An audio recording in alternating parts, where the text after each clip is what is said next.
right, let's talk about what the Niners are going to do on defense. And let's preface this by explaining what the wide 9 defense is, because we're going to be talking about the wide 9. It's their front, and it's a little gimmicky. Not that many teams use it. The Niners have used it for a while.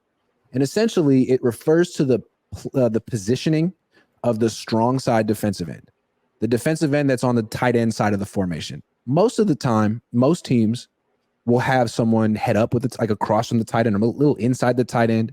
The Niners take their D end and bring them way outside the tight end.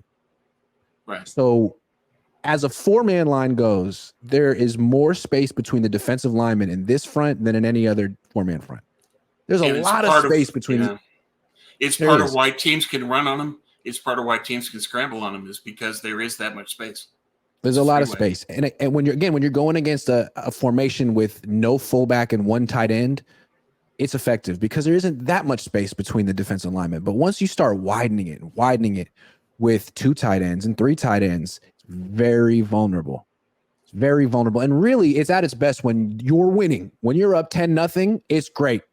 But when you're down 10-0 and the other team's punishing you with those heavy formations, usually you need to make an adjustment. So that's what happened in the NFC Championship game.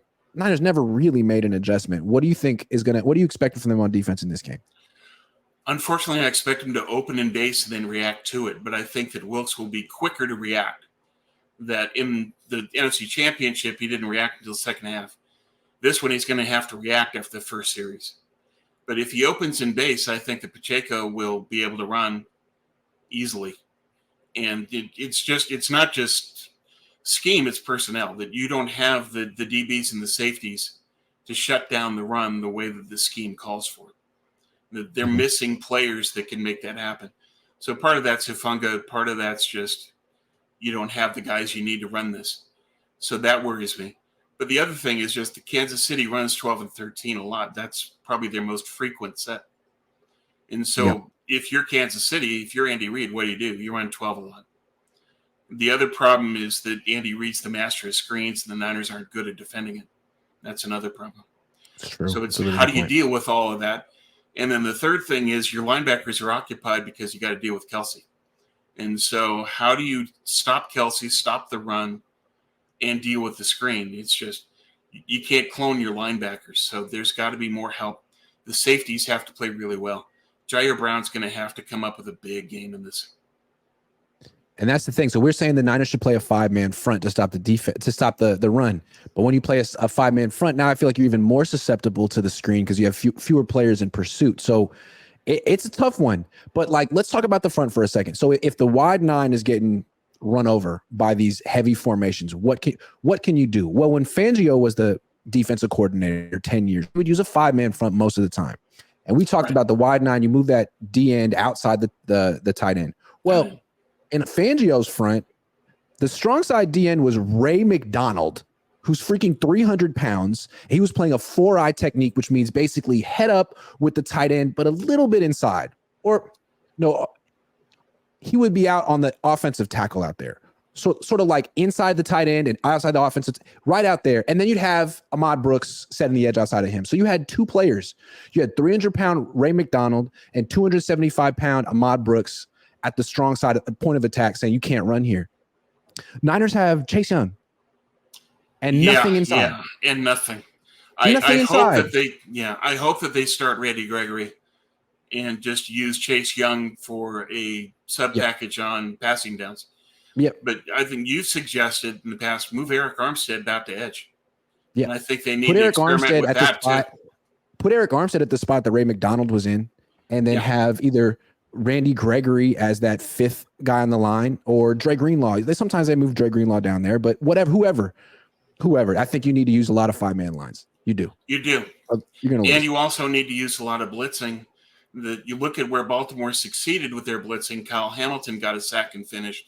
The Niners need to find a way to take advantage of that because Mahomes can be vulnerable in picking up blitz recognition sometimes. And they aren't that great in pass pro from their backs. So that's a way to attack them. Good call. Aaron Russell, stop downplaying Green Bay and Detroit like we should have beat them by 30. They were in the playoff position that they were in for a reason. We beat both of them.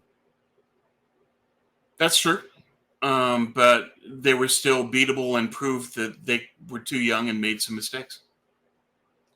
But That is yeah, also true. the Niners need to elevate their game a lot because this is Kansas City. I mean, Spagnuolo is now coaching in his 5th Super Bowl. I mean, these guys have a lot of experience in this game. That's true. And if you don't believe Tom, just listen to the Niners. They'll tell you that they didn't play particularly well in the 2 preseason games, the 2 postseason games. They're giving up 5.6 yards per carry in the playoffs, 158 rushing yards a game. I don't think you can win a Super Bowl like that. They have to play better. And they have to react soon. You can't spot them at half and then adjust. You have to adjust immediately. And it's like, are we supposed to forget that the Niners were 10-point favorites against Green Bay and 7.5-point favorites against Detroit? And they didn't dominate. They escaped. No. They found ways to beat teams they were supposed to dominate. Okay, great. Well, now you got a much better team that's been dominating. And a team that's been there before and isn't going to make the same kind of mistakes that Kansas City and Detroit did. Thank you. Jordan Love. I mean, Mahomes not going to do that. No. Tinker. I mean, who are the Chiefs, the chefs? Grab a Snickers. It's a good commercial. Brother Bob says, Tommy, I say rush 5, double Kelsey and Ward, shadow Rice. Okay. I don't know about that. I don't know about Doubling that. Kelsey. I kind of want to see what Lenore's going to do on Rice. Lenore's the one who's good in the slot, and Rice is very much a slot receiver. Lenore's having a really good year. Well, part of the way that you could go with the 5-man front is to have Deommodore Lenoir on the outside corner and have him on Rice. Because Rice isn't going to overpower him, and Lenoir can still make plays in the run game. Yeah, I would take Ambry off the field and move Lenoir outside. I would agree. Brother Bob, run downs, move 91 outside and play McGill interior. McGill, Kinlaw, Givens, someone, whoever has some success against the run. Brother Bob, Chase Young should change his name to Chill Young. What? React to what works. Okay. Yeah, that's usually a good thing to do. Chase Young says, Brother Bob says Chase Young should change his name to Chill Young. Ouch. Yeah. Yeah. It's a casual stroll Young. Chase isn't making a good case for keeping him. That's for sure. No. Gammon Brown, Kyle needs a backup plan in case Debo gets injured. True. He often doesn't have those. Yeah. Well, we'll see. But, this is the final game. You got to go all out. Debo Kittle has to be a full part of the game plan. Aaron Russell says Kittle in the short passing game will be key. Yep. The short passing game in general. Kittle and Debo and McCaffrey.